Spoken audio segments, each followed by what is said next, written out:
Bonjour et bienvenue à tous. Nous retrouvons une fois de plus pour ce rendez-vous annuel qui, du moins pour moi, depuis quelques années, tient chaque fois davantage du miracle. J'ai l'impression que cette saison hivernale qui nous fait tant apprécier le confort et la chaleur de cet amphithéâtre navarre, est toutefois marquée depuis plusieurs années par des déflagrations violentes.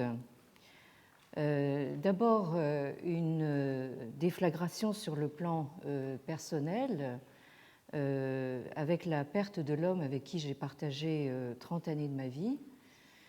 Et puis ensuite, la déflagration sur le plan collectif des attentats contre Charlie Hebdo et l'Hypercacher en janvier dernier, et maintenant celle, il y a un mois, des attaques terroristes et des tueries aveugles dans Paris. Alors, je vous avouerai que ces apocalypses à répétition n'ont pas manqué de bouleverser ma vision de la vie,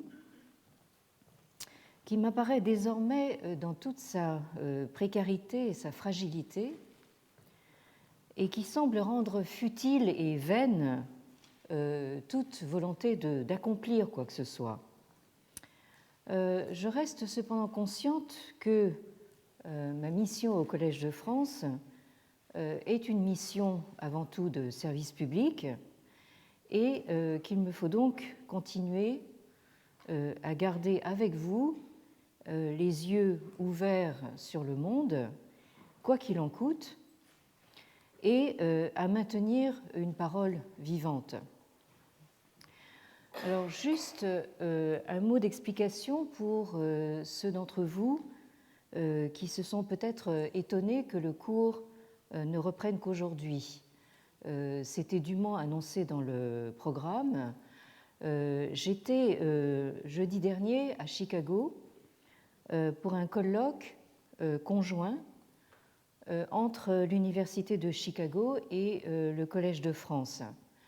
Un colloque qui s'est déroulé sur fond, là aussi, d'attentats aux États-Unis, donc avec la tuerie de San Bernardino en Californie.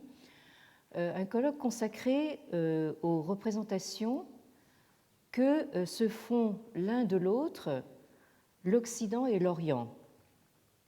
Et ce fut l'occasion fort instructive de constater une fois de plus que même si nous vivons dans un monde où tout va et tout change très vite, les idées préconçues, les préjugés, l'ignorance et la peur de l'autre datent d'il y a très longtemps, on peut même dire qu'ils ont toujours été là, et ont, eux, la vie très dure. Alors, ce qui s'est passé tout récemment et se passe encore pour 2 jours à Paris nous a montré la mondialisation sous toutes ses formes. Nous vivons désormais une mondialisation de la violence extrême et extrémiste, mais nous vivons aussi à l'ère de la conscience mondialisée que c'est la planète dans son ensemble qui est en danger et que les solutions ne peuvent se trouver qu'à l'échelle planétaire. Et dans ce contexte, il n'échappe à personne que dans le monde actuel, la Chine occupe une place massive et qu'elle pèse de tout son poids, comptant à mesurer en termes avant tout économiques et géopolitiques. Or, il me semble nécessaire de nous efforcer d'une part d'aller au-delà des chiffres et des purs rapports de force et d'ouvrir la réflexion sur la profondeur de la longue durée. Et il me semble également important, d'autre part, de ne pas suivre la tendance médiatique à parler de la Chine, prise comme une entité isolée et autosuffisante, mais de la replacer dans un espace de circulation beaucoup plus large où cette Chine entre nécessairement en interaction avec d'autres qu'elle, un espace où elle bute sur ses limites, où elle se trouve confrontée à des regards critiques, où elle est renvoyée à des interrogations sur elle-même. Alors cette Chine, si longtemps et encore maintenant représentée comme autre dans l'imaginaire européen et qu'on a si souvent décrite comme fermée à l'autre, retranchée derrière sa grande muraille, cette Chine n'a-t-elle pas été plus diverse, plus cosmopolite qu'on ne l'a dit? N'a-t-elle pas eu conscience de faire partie du monde plutôt que d'être un monde à elle toute seule, et ce, bien avant l'époque, somme toute récente, de l'intrusion européenne. Et ce que je vous propose à partir de cette année, c'est de tester tous ces points d'interrogation et chercher des éléments de réponse à ces questions en considérant donc la Chine en particulier dans ses rapports d'abord historiques avec ses grands voisins que sont le Japon et l'Inde. Je vous avouerai que j'ai eu tout d'un coup le sentiment que j'en avais assez de parler que de la Chine. Parce que ça reste entre nous, ça. Alors, en réalité, tout au long de ces dernières années, nous avons été amenés à sonder et à interroger sous divers angles la prétention chinoise à l'universalité. Et c'est donc maintenant précisément cette question de l'universalité chinoise et de ses limites qui va nous occuper maintenant. Alors, dans les très grandes lignes, il s'agira pour nous d'examiner comment cette universalité à la chinoise s'est constituée, mais aussi comment elle s'est trouvée décentrée, notamment dans ses contacts avec l'Inde, et comment elle s'est trouvée même contestée, en particulier dans son interaction avec le Japon. Alors, comme je viens de le dire, mon objectif est d'arriver à sortir de la fixation actuelle sur la Chine prise dans l'absolu, en ouvrant la perspective sur ses relations avec deux de ses principaux voisins, donc l'un à l'est, l'autre à l'ouest, qui ont chacun, à sa manière, joué un rôle déterminant dans son histoire culturelle. Mais avant de nous lancer dans le vif de ce sujet touffu et de commencer à en explorer les infinies complexités, je préfère vous dire que ça va nous occuper pendant un certain temps. Avant tout cela, il me paraît important, ne serait-ce que pour ceux d'entre vous qui n'ont pas suivi notre itinéraire jusqu'à maintenant, de rappeler ce qui nous a amenés à soulever une telle question, c'est-à-dire donc cette question de la prétention chinoise à l'universalité. Alors, comme certains d'entre vous s'en souviennent peut-être, nous avons commencé à interroger cette prétention en nous demandant en quoi se justifie la qualification d'humanisme, désormais appliquée de manière conventionnelle et je pourrais même dire routinière à ce qu'on a appelé dans les milieux européens donc le confucianisme, c'est-à-dire plus spécifiquement Confucius et son enseignement. Effectivement, dans ce contexte européen dans lequel nous vivons, donc, nous avons tendance à considérer que justement notre humanisme européen est par nature universaliste et que on pourrait dire, notre conception des droits de l'homme est elle aussi également universaliste. Or, la Chine semble proposer quelque chose de différent du point de vue donc de l'universalisme. Alors, si humanisme implique universalité, on peut aussi se demander en quoi cet humanisme confucéen peut prétendre à l'universalité au sens où on l'entend communément ici, des religions de type universaliste, comme le christianisme, l'islam ou le bouddhisme. Alors derrière cette question se profilait inévitablement celle de savoir si le confucianisme est à ranger dans la catégorie philosophie ou dans la catégorie religion, ce qui est une sempiternelle et lancinante question qui nous poursuit encore aujourd'hui.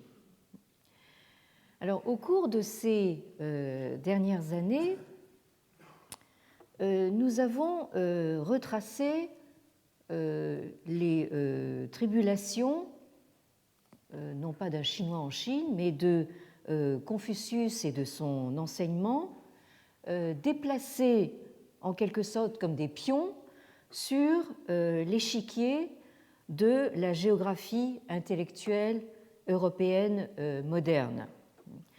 On est ainsi passé de la figure de Confucius pris comme philosophe dans l'idéal rationaliste des Lumières européennes du XVIIIe siècle. Je vous rappelle que la traduction faite par les jésuites d'un corpus important du canon confucéen donc, a été intitulée donc, en 1687, fin du XVIIe siècle, Confucius Sinarum Philosophus, donc Confucius, philosophe des Chinois. Alors donc on est passé de cette figure du Confucius Philosophus au confucianisme considéré non plus comme philosophie mais comme religion dans l'Europe du XIXe siècle. Cette Europe du XIXe siècle qui donc a défini son identité comme étant d'origine grecque et par conséquent comme ayant une sorte de monopole justement de cette catégorie de philosophie dont la Chine s'est trouvée exclue et donc reléguée dans la catégorie de religion. Alors, ce n'est donc pas seulement la figure de Confucius qui s'est retrouvée au cœur de ce que nous avons appelé la première mondialisation au XVIIe et XVIIIe siècle. La grande question de savoir si le confucianisme est à placer dans la catégorie de religion est une question qui a été soulevée donc par la science des religions, qui est une discipline universitaire nouvelle apparue dans la seconde moitié du XIXe siècle. Et donc cette question du confucianisme comme religion a pris également une dimension mondialisée au tournant des XIXe, XXe siècles. Alors, je vous rappellerai qu'au début du XXe siècle, la rivalité franco-anglaise dans le domaine des études chinoises, cette discipline spécifique qu'on a appelée la sinologie, donc cette rivalité franco-anglaise s'est doublée d'une rivalité franco-allemande dans le champ alors nouveau de la sociologie. En effet, face à l'école française de Durkheim et de Mauss, représentée en sinologie par Marcel Granet, se sont développées donc les thèses du sociologue allemand Max Weber. Alors, dans son ouvrage Confucianisme et taoïsme, l'un des volets de la grande trilogie que Weber a consacrée entre 1915 et 1920 à l'éthique économique des religions mondiales, au chapitre 6 de cet ouvrage intitulé L'orientation confucéenne de la vie, Weber écrivait de manière tout à fait juste, donc Weber, encore une fois, n'était pas sinologue, mais dans son Confucianisme et taoïsme, il y a beaucoup de choses tout à fait justes sur la civilisation et la société chinoise. Weber écrivait ceci, je cite, « La langue ne connaît pas de mot particulier pour religion. On trouvait, premièrement, la doctrine, ce que Weber appelle en allemand Lehre. Donc la doctrine, il est en train de parler de l'enseignement de l'école des lettrés. Deuxièmement, des rites, sans que l'on distinguât s'ils étaient de nature religieuse ou conventionnelle. Le nom chinois officiel pour désigner le confucianisme était doctrine des lettrés. Et il donne donc en transcription de l'époque ce terme chinois de Zhujiao, sur lequel je reviendrai. Alors je continue la citation. Le rapport au religieux, quelle que soit la nature de celui-ci, magique ou cultuel, conservait dans ce contexte un sens orienté vers l'ici-bas. Fin de citation. Donc ici, Weber revient donc à son thème favori, qui est donc de montrer que le confucianisme ne connaît pas la transcendance, il est entièrement dans l'immanence, et c'est donc pour mieux l'opposer à l'éthique du protestantisme qui, selon Weber, explique pour une large part donc l'émergence du capitalisme moderne en Europe. Donc, dans l'esprit de Weber, le confucianisme joue un rôle, si vous voulez, comment dire, de contraste, enfin pour montrer que justement le confucianisme explique qu'il n'y ait pas eu justement cette émergence d'un capitalisme en Chine, ce qui évidemment à l'heure actuelle semble quelque peu contestable. Alors le compatriote et contemporain de Weber, le sinologue allemand Wilhelm Gruber, consacre lui aussi une étude à la religion et au culte des Chinois, publiée à Leipzig en 1910 et intitulée en allemand donc Religion und Kultus der Chinesen, dans laquelle il fait une constatation similaire à celle de Weber, mais en tant que sinologue. Gruber était véritablement un sinologue. Alors je cite, « Le fait est que les Chinois ne connaissent pas la différence fondamentale entre religion, donc en allemand Religion, et enseignement, Lehre, et qu'il n'existe pas en conséquence de différenciation linguistique entre ces deux concepts. Nous devons prendre conscience une fois pour toutes que du point de vue des Chinois, la religion en tant que telle n'est rien qu'un enseignement parmi d'autres. Le terme chinois pour confucianisme, et là Gruber cite également donc le terme chinois Zhujiao, ne signifie rien d'autre que l'enseignement des lettrés ou des érudits, c'est-à-dire des adeptes de Confucius, ou en d'autres termes, l'école ou l'enseignement de Confucius. Cela a exactement le même sens que lorsque nous parlons de l'école de Platon, Kant, Hegel ou Darwin. Fin de citation. Donc, aussi bien Gruber que Weber observent, nous sommes dans les années 1910-1920, donc observent qu'il n'y a pas en chinois de terme spécifique pour religion.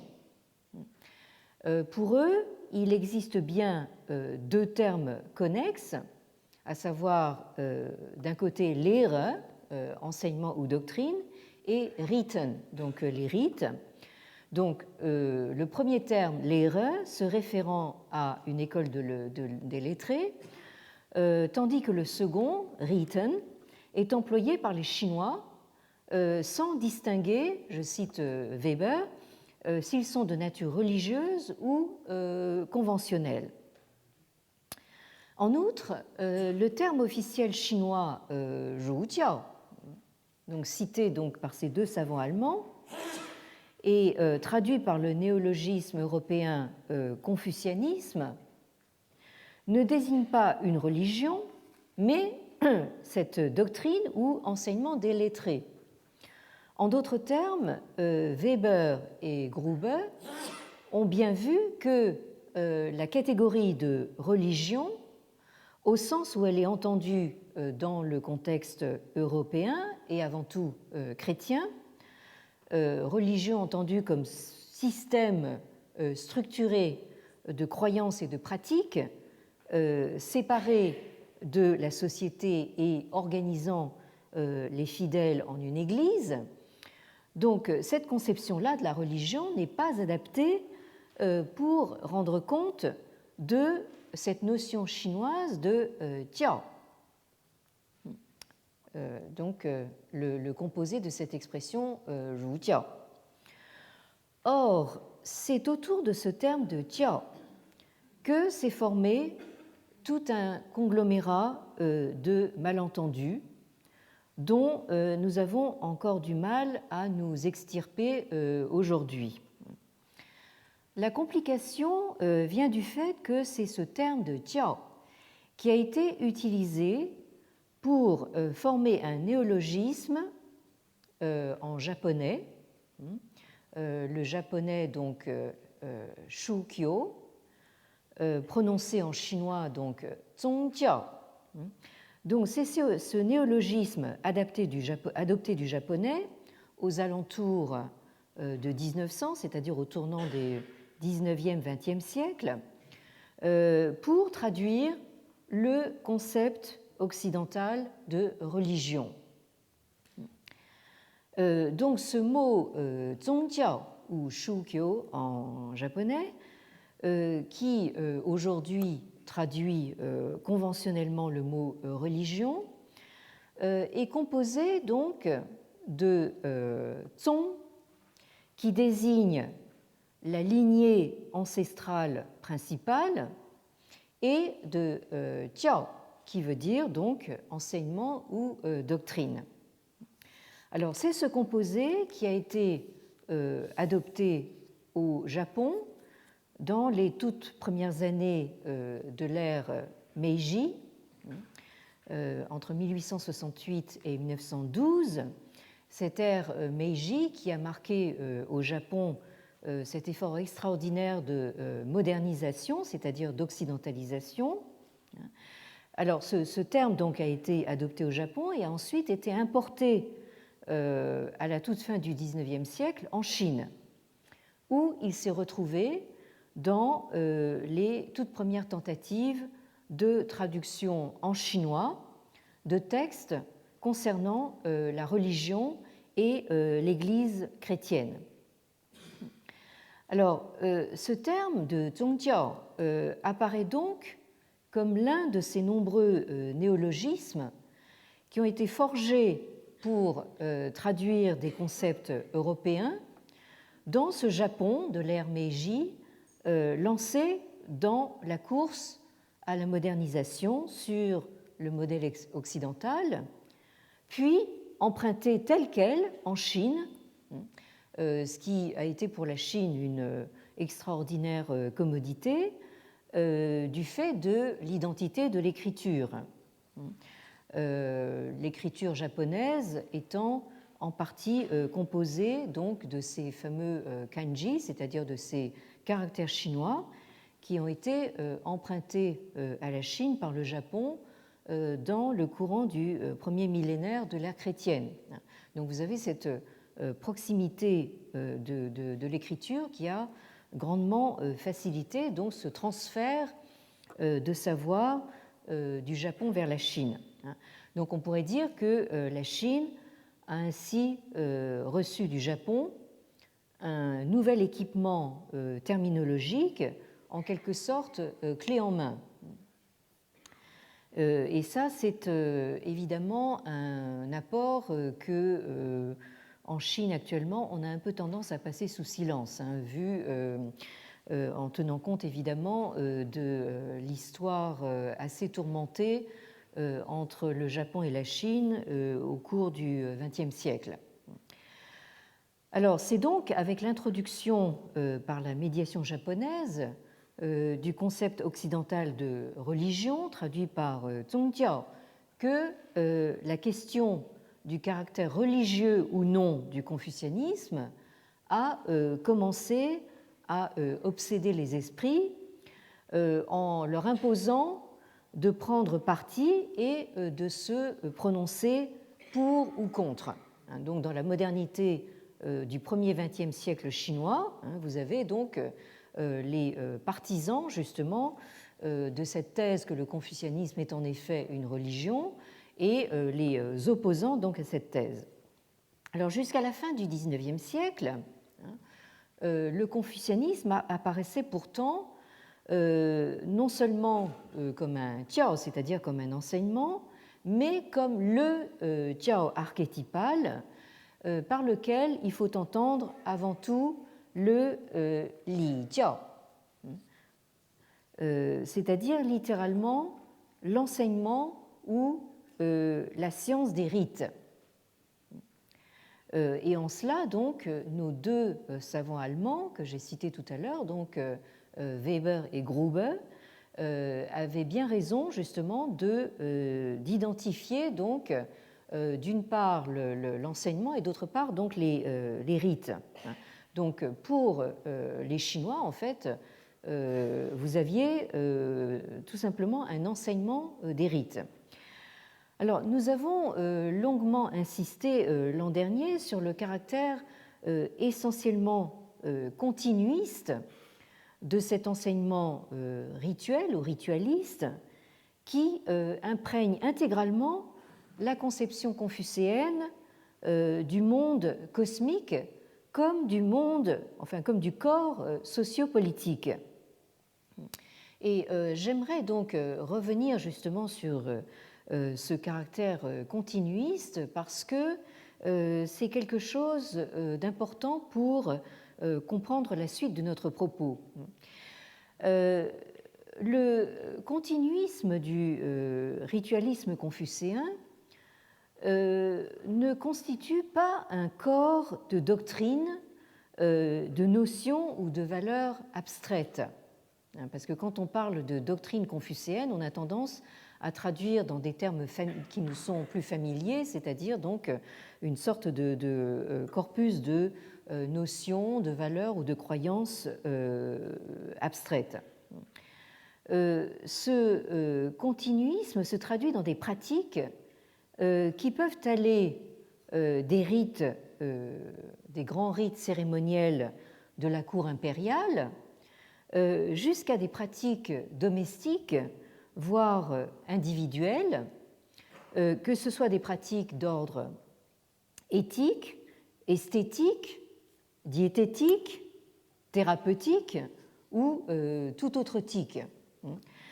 Le continuum inhérent à ce ritualisme englobe ainsi tout à la fois les dimensions macrocosmiques et microcosmiques, les dimensions visibles et invisibles, ou en termes cosmologiques chinois, la dimension yang, c'est-à-dire donc la dimension solaire, lumineuse, visible, et la dimension yin, c'est-à-dire la dimension lunaire, cachée, sombre, invisible. Donc, on mesure à quel point l'introduction de la notion de religion, d'origine européenne et donc avant tout chrétienne, a représenté une rupture dans ce continuum.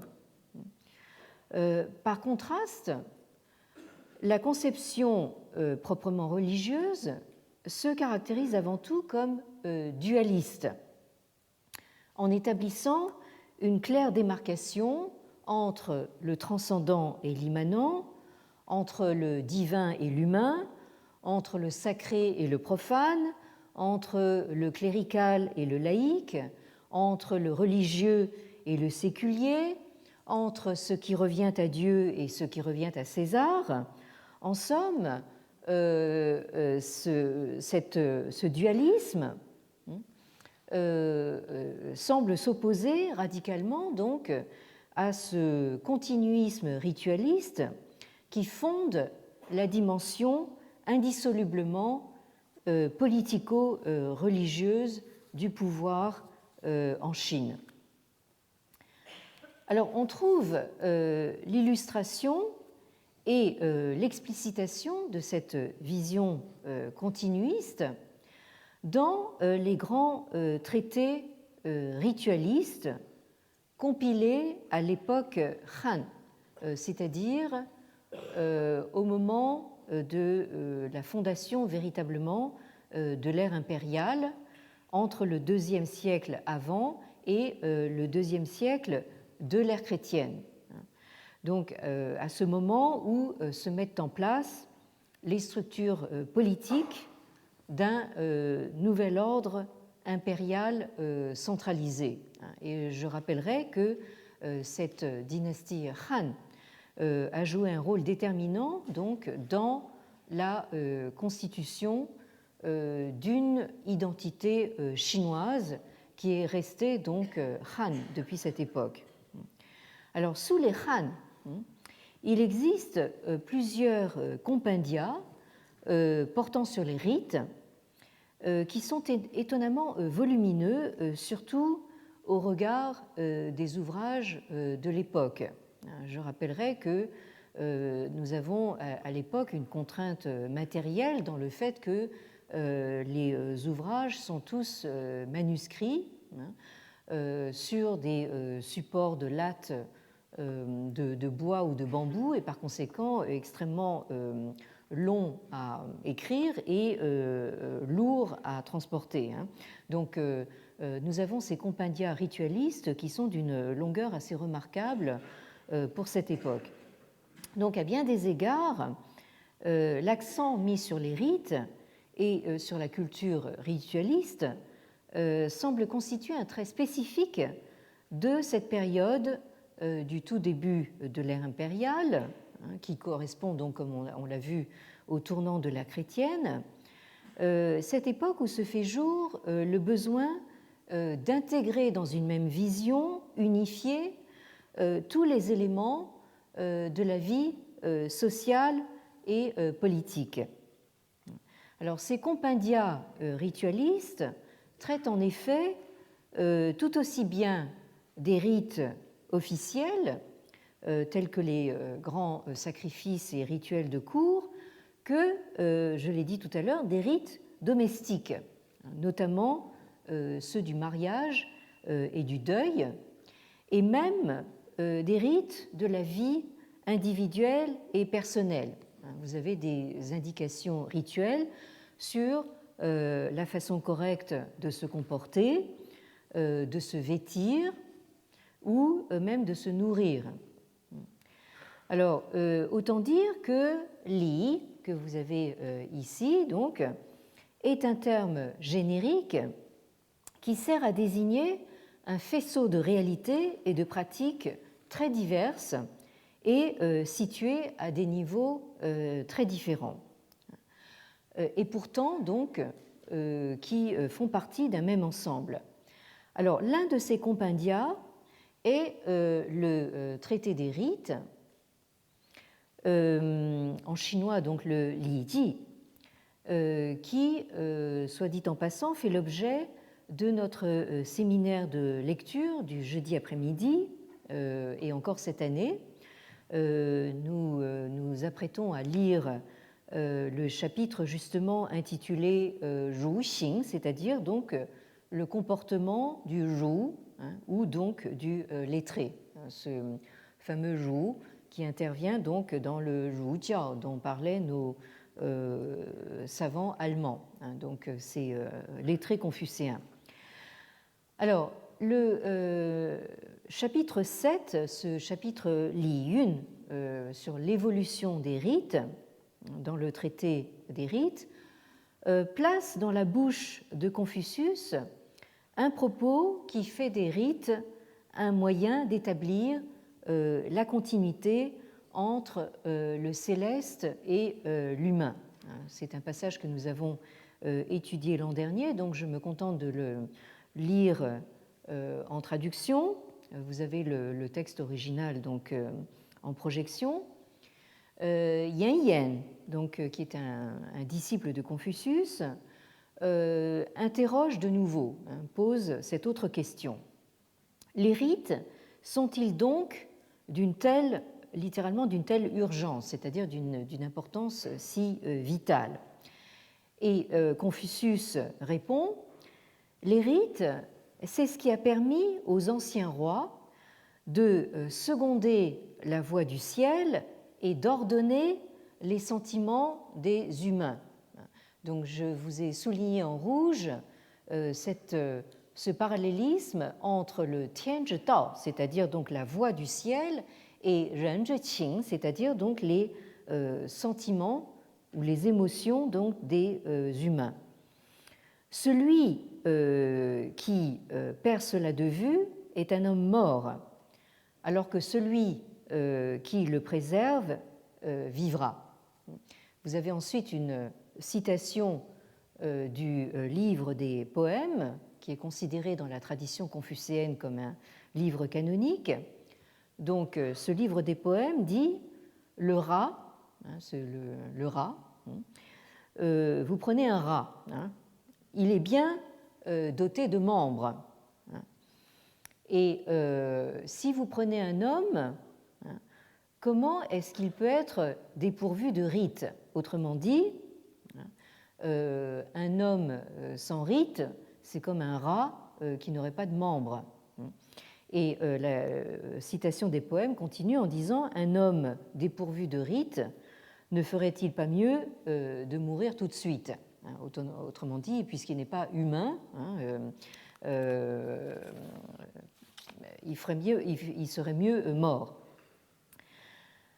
Et ensuite, la citation donc, du traité des rites continue. C'est ainsi que les rites ne trouvent leurs racines que dans le ciel, leur modèle que dans la terre, leur ordonnancement que dans les mânes et les esprits. Ils s'étendent jusqu'aux rites funéraires, jusqu'au sacrifice, jusqu'à la pratique du tir à l'arc et de la conduite du char, jusqu'à la cérémonie d'imposition de la coiffe virile et la cérémonie du mariage, et jusqu'aux audiences et aux visites de cour. Donc là, vous avez en fait toute l'étendue justement de la pratique des rites. Dès lors que les sages rois ont fait connaître ces rites, et là vous avez une expression qui sera importante pour nous, hein, le tout sous le ciel, c'est-à-dire le tianxia, tout sous le ciel, c'est-à-dire le monde dans son entier, chaque pays, chaque famille ont pu être gouvernés dans la droiture. Fin de citation. Alors, on voit ici l'appariement et le parallèle établi donc entre le ciel, Tien, et l'homme, Ren. Ce parallélisme si caractéristique de la cosmologie dite anthropocosmique, c'est-à-dire donc entre l'homme et le cosmos, de la fin des royaumes combattants et de l'époque Han, c'est-à-dire entre, en gros, la fin du IVe siècle et la fin du 1er siècle de l'ère chrétienne. Et un peu plus loin, dans ce même chapitre Li Yun, c'est-à-dire sur l'évolution des rites, se trouve développé le remarquable continuum qui relie l'univers et le monde humain, les éléments naturels et surnaturels. Là aussi, donc, je me contente de lire la traduction. Lorsque les sages rois ont établi les règles, ils n'ont pu que prendre pour fondement le ciel-terre, pour principe le yin et le yang, pour gouvernail les 4 saisons, pour repère le soleil et les étoiles, pour mesure la lune, pour acolyte les mânes et les esprits, pour matière les 5 éléments, pour outil les rites et le sens du juste, pour champ à cultiver les émotions des humains, et pour animaux domestiques les 4 créatures magiques, que sont donc la licorne, le phénix, la tortue et le dragon. Donc, vous voyez donc à travers cette citation qu'il n'y a absolument pas de démarcation entre le cosmos, c'est-à-dire donc le ciel-terre, le yin-yang, les saisons, le soleil, les étoiles, la lune, entre donc le cosmos, le monde surnaturel des esprits et des divinités et le monde humain, qui est représenté ici par les rites, le sens du juste et les émotions. Cette parfaite intégration de l'ordre humain dans l'ordre cosmique, on la trouve exprimée de la manière la plus claire dans les écrits attribués à un maître à penser de l'Antiquité préimpériale, appelé maître Xun, en chinois Xunzi, qui a donné son nom donc à un ouvrage attribué donc à ce penseur de la fin de l'Antiquité préimpériale, qui aurait vécu entre les 4e et 3e siècles avant l'ère chrétienne, et qui se présente comme l'un des héritiers majeurs de l'enseignement de Confucius, et qu'on associe le plus souvent à un autre penseur plus connu, Mencius, en chinois Mengzi. Ce qui me donne l'occasion d'annoncer donc la sortie prochaine de la belle traduction d'Ivan Kamenarovitch de cet ouvrage, le Xunzi, dans la collection bleue des belles lettres que j'espère vous connaissez d'ores et déjà, puisque je ne rate jamais une occasion donc de faire de la publicité donc pour cette collection que je co-dirige avec 2 autres collègues aux éditions des Belles Lettres, et cette collection donc qui prend modèle sur la collection des Budets grecs et latins. Donc dans le même esprit, vous avez donc les textes en chinois classique sur une page, et sur la page d'en face donc la traduction annotée en français. Alors, dans cet ouvrage, le Xunzi, au chapitre 17, consacré au ciel, le Tianlun. On trouve cette image très frappante de la triade ciel, terre, homme, Tian Di Ren. Et le ciel, la terre et l'homme représentent chacun donc une sorte de puissance cosmique qui a son rôle propre. Le ciel recouvre, la terre porte et l'homme met les choses en ordre. Donc, vous avez donc cette citation de ce chapitre qui dit ceci: le ciel a ses saisons, la terre ses richesses ou ses ressources, et l'homme son ordre, sa façon d'ordonner les choses. C'est ainsi qu'ils peuvent former une triade. Les étoiles tournent en bon ordre, le soleil et la lune brillent tour à tour, les 4 saisons se succèdent, yin et yang opèrent leur grande transformation, vent et pluie se propagent partout, les 10 000 êtres trouvent chacun l'harmonie requise pour leur engendrement et la nourriture nécessaire à leur accomplissement. Fin de citation. Donc, cette triade anthropocosmique, ciel, terre, homme, a connu une fortune telle qu'elle a donné lieu à une interprétation, on pourrait dire presque une sorte d'étymologie, mais purement fantaisiste, de ce caractère que vous avez en bas de la diapositive, le caractère Wang, qui signifie donc le roi, et dont une source d'époque Han explique la graphie de la façon suivante, c'est-à-dire que vous avez dans ce caractère 3 traits horizontaux qui représentent le ciel en haut, la terre en bas et l'homme au milieu. Donc ces 3 traits horizontaux qui sont traversés en leur milieu par un trait vertical qui représenterait, lui, le roi ou le souverain, une sorte d'axis mundi qui relie donc les 3 ordres cosmiques que sont le ciel, la terre et l'homme. Et donc, au cœur de cette triade, l'homme tient toute sa place entre le ciel et la terre, dont il parachève l'œuvre cosmique. Et dans un autre chapitre de ce même ouvrage attribué à Maître Xun, donc le Xunzi, au chapitre 19, intitulé le Li Lun, c'est-à-dire sur les rites, consacré aux rites, vous avez cette autre citation. Les rites ont 3 racines.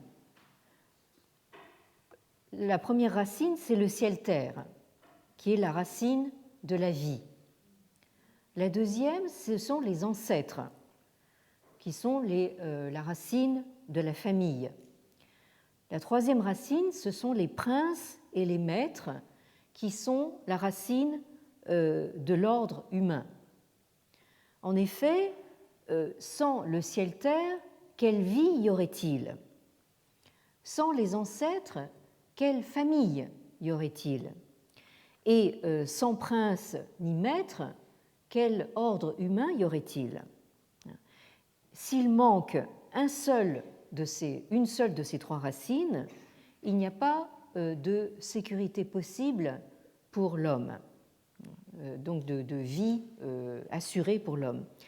Voilà pourquoi c'est par les rites qu'on sert en haut le ciel et en bas la terre, qu'on honore les ancêtres et qu'on vénère princes et maîtres. Telles sont les 3 racines des rites. Fin de citation. Alors, je rappellerai que certaines sections de cet ouvrage, le Xunzi, et en particulier de ce chapitre consacré aux rites, se retrouve quasiment mot pour mot dans les compendia ritualistes dont je parlais tout à l'heure, et notamment donc le traité des rites. Donc, ces trois racines dont parle le Xunzi, c'est-à-dire le ciel-terre, les ancêtres et les princes et maîtres, constituent ce qu'on a appelé communément les 5 grands, les Wuda. Et j'ai rappelé l'année dernière que ces 5 grands font l'objet d'un culte populaire qui s'est transmis jusqu'à aujourd'hui. Encore aujourd'hui, dans certains temples, vous avez donc ces autels consacrés donc à ces 5 grands.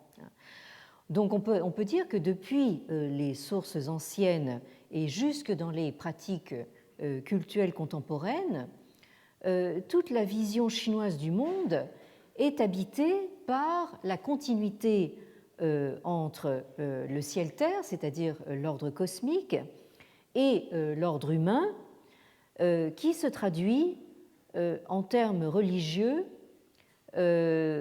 par un culte rendu aux ancêtres et en termes politiques d'autorité en termes d'autorité du prince et en termes sociaux donc sous forme de transmission de maître à disciple. Donc vous avez ainsi une sorte de cadre qui englobe au fond toute la vie et toute l'activité humaine. Alors, il s'agira évidemment de voir dans quelle mesure justement cette vision continuiste a été donc rompue par l'irruption de la modernité occidentale. Je parlais tout à l'heure de cette rupture introduite notamment par la religion dans sa conception européenne et en particulier chrétienne, mais on pourrait dire plus largement que l'irruption de la modernité occidentale a été véritablement une rupture totale donc, de ce continuisme. Donc je m'arrêterai là pour aujourd'hui et je vous remercie encore d'être au rendez-vous que j'espère pouvoir donc renouveler de manière hebdomadaire à partir de jeudi prochain. Merci.